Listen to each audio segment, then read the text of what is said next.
tidak diawasi, maka kalau kita pakai adagiumnya Lord Acton, power tends to corrupt, absolute power corrupt absolutely.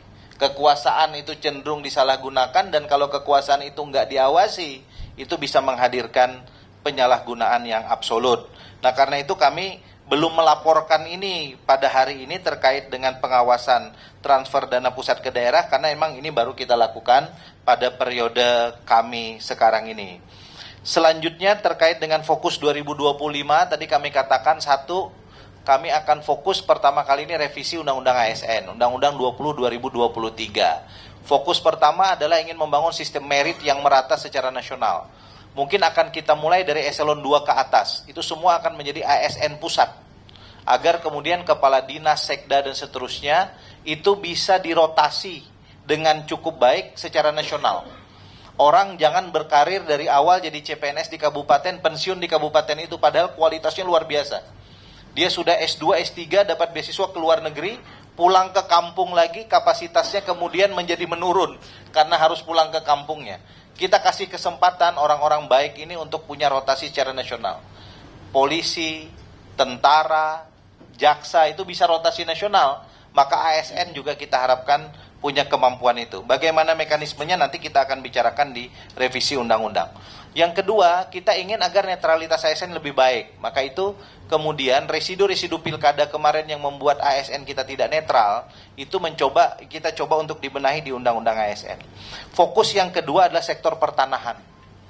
Kita ingin menegakkan hukum pertanahan pada satu pihak yang saya katakan, kemudian pendapatan negara bisa kita genjot.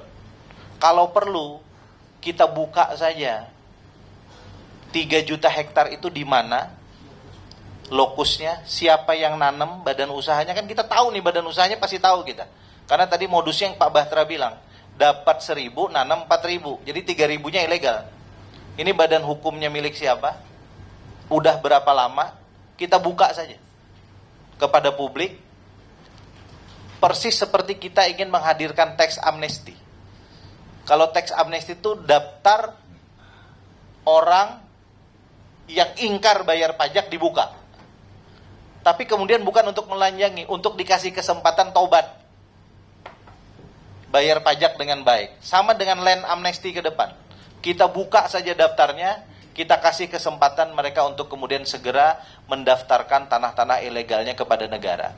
Dengan itu kita berharap kemudian Komisi 2 bisa turut serta menyelesaikan persoalan pelik yang selama ini ada di Republik kita tercinta ini. Yang terakhir terkait dengan konflik agraria yang bisa diselesaikan rata-rata kalau rakyat berhadapan dengan swasta.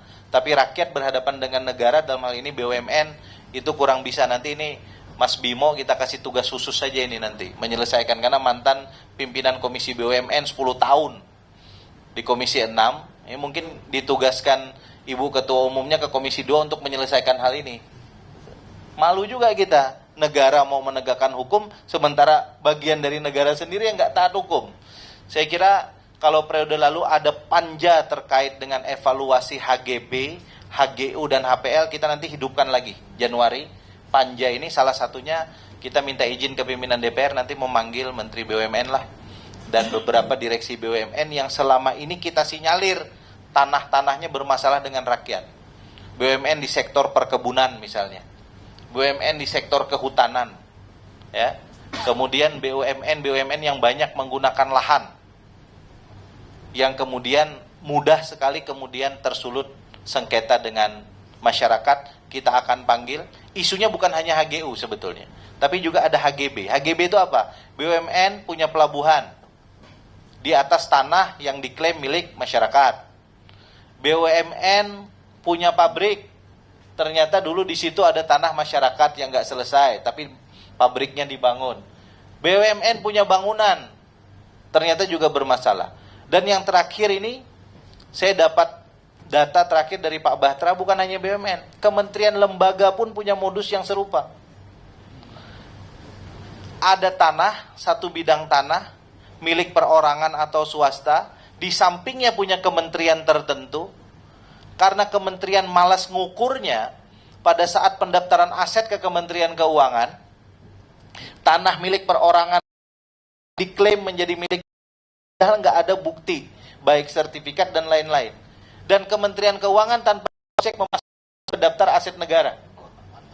Nah, sekarang orang ini, begitu dia mau jual, dia dapat persoalan karena pihak ketiga nggak mau membeli karena ternyata juga terdaftar di kementerian lembaga yang memasukkan ke keuangan, ke Kementerian Keuangan. Nah, hal-hal begini saya kira terkait dengan administrasi negara, administrasi pertanahan kita yang harus kita benahi ke depan.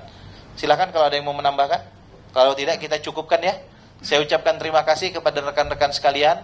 Mohon maaf kalau ada kekurangan dan kekhilafan. Selamat tahun baru, selamat berlibur semua. Semoga Tuhan Yang Maha Esa Allah Subhanahu wa taala selalu membersamai kita. Billahi taufik wal hidayah. Assalamualaikum warahmatullahi wabarakatuh. Selamat siang, salam sejahtera untuk kita semua.